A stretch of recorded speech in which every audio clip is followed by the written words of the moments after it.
Acho que eu consegui. Acho que consegui um cantinho pra gente conversar. Acho que consegui um cantinho pra gente voltar a gravar nossos vídeos de palavra.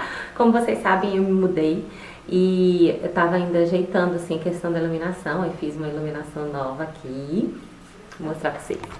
Rapidinho, né? Vlog não, mas vamos mostrar. E a minha outra era de 12 lâmpadas, mas essa é de 8, embora agora ela esteja com 6, porque ainda vou completar ali. Mas tá aqui. E eu tô gostando, sabe? A gente ainda vai achar um lugarzinho melhor pra gravar, mas por enquanto o que está mais silencioso nessa casa, nessa residência, é esse lugar. E a gente não pode ter desculpa porque eu estou em dívida com você. Porque eu já havia falado pra vocês sobre o meu material de apoio que eu uso pra estudar a Bíblia. No Instagram mostro direto, já fiz live falando sobre isso, só que vocês sempre me pedem, Ana, mas e aí? Como que eu vou fazer? Vou pegar o panorama, vou usar como? Como que você faz isso no seu dia a dia? E eu quero que esse vídeo seja bem prático mesmo. Mas antes da gente continuar, eu gostaria de pedir para que você toque nesse botão vermelho que está aqui abaixo e se inscreva nesse canal, além de comentar. Comentar é muito importante. A gente tem tido uma baixa entrega de vídeos cristãos aqui no YouTube, tá bom? Então é uma reclamação de vários youtubers e a gente precisa da colaboração de vocês. Se vocês querem que essas mensagens de Deus cheguem para muitas vidas, deixem comentários e like, muitos comentários e like. Aí você vai estar fazendo uma grande contribuição para o avanço do conteúdo cristão na internet. Amém? Então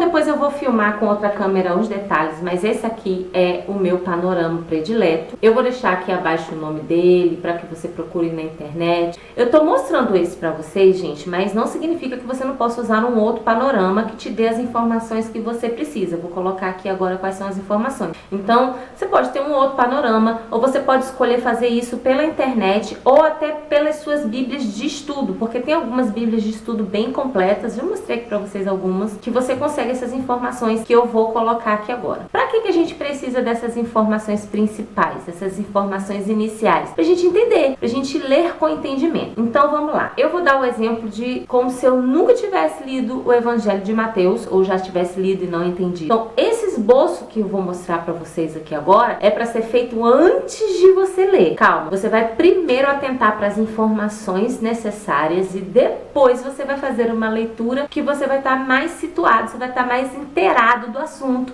antes mesmo de ler. Então você vai entender, peraí, calma, vamos lá, vamos que vamos.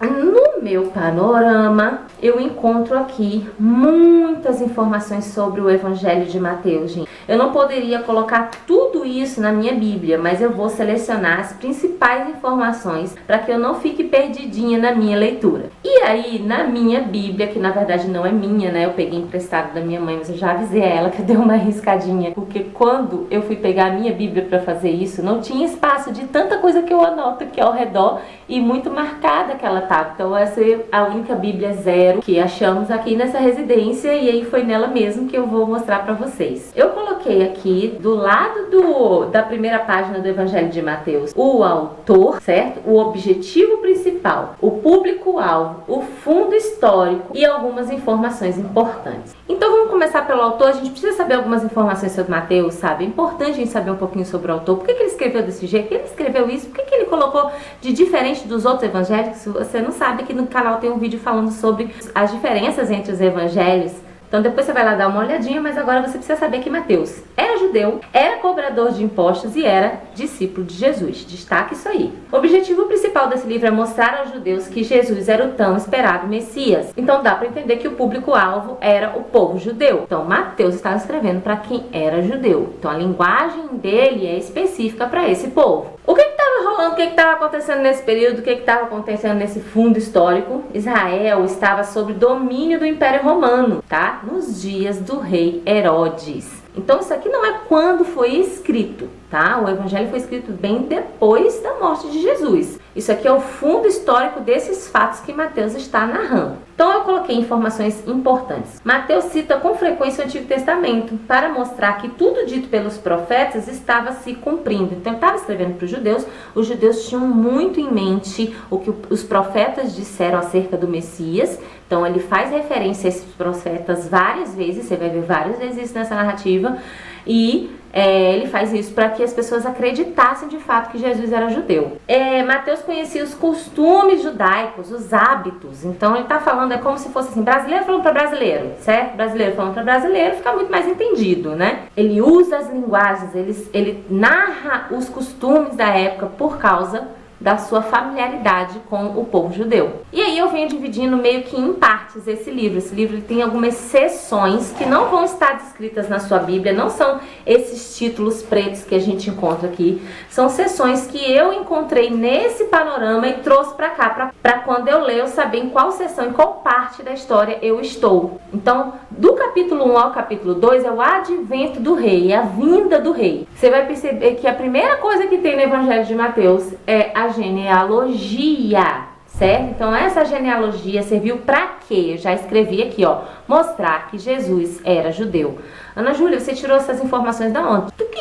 Certo? Fui lendo e tirando essas informações e complementando minha Bíblia. Eu vou dizer por que eu coloquei falando sobre a genealogia aqui, porque na Bíblia tem duas genealogias aqui no Novo Testamento, essa e a de Lucas. Elas são diferentes, elas têm objetivos diferentes. Então a genealogia de Lucas, né, depois vocês podem estar olhando lá, ela vai numa forma contrária dessa genealogia de Mateus, justamente para mostrar que Jesus era homem, era um ser humano. Então, e essa daqui não, era para mostrar que ele era um judeu mesmo, de verdade. Ele mostrou todos os antepassados dele para que isso fosse bem comprovado. E aí a gente vem aqui, ó, do capítulo 3 ao capítulo 16, é a proclamação do reino. É Jesus fazendo um bocado de coisa para proclamar o reino, a chegada do reino de Deus na terra. E aí vem, ó, aí você vai lendo, você já vai ter isso na sua mente. Ah, Jesus está fazendo isso porque ele precisava proclamar o reino. E aí, a partir do 16 até o 20, é a rejeição do rei. O povo começa a rejeitar o Messias. Você conhece essa história, você sabe o fim dessa história, não é uma história que a gente já sabe o fim, né? Porém, a gente precisa saber as entrelinhas disso. Então, esses 4 capítulos aí vão falar sobre Jesus sendo rejeitado. É claro, gente, você pode complementar com o máximo de informações que você tirar do panorama.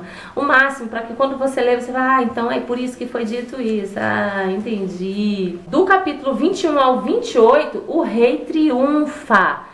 Então é o triunfo do Senhor, né? Jesus chegando ali em Jerusalém, né? E vários atos que mostram esse triunfo desse reinado. E por último você vai ver o capítulo 28, que na minha opinião é o capítulo mais importante deste evangelho, que é onde Jesus ele levanta a grande comissão.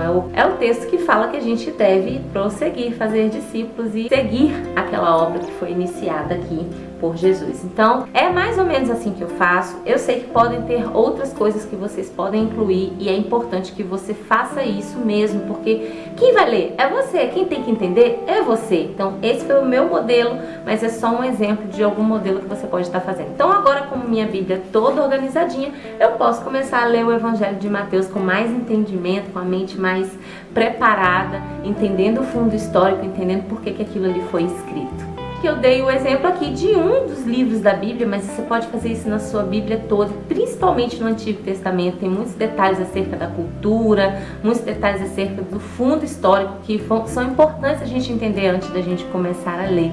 Eu espero que eu tenha contribuído muito, muito para que você avance nos seus estudos. Para de dizer que você não entende nada, para de dizer que você não está conseguindo, porque todos nós temos a capacidade, aos poucos, de entender. Basta a gente insistir, a gente ler de novo, tentar de novo e buscar vídeos como esse na internet para ajudar a gente. Amém? Não esquece de compartilhar com o máximo de pessoas que você puder e escreva aqui abaixo o que você achou, deixa o like e fica com Deus. Um beijo!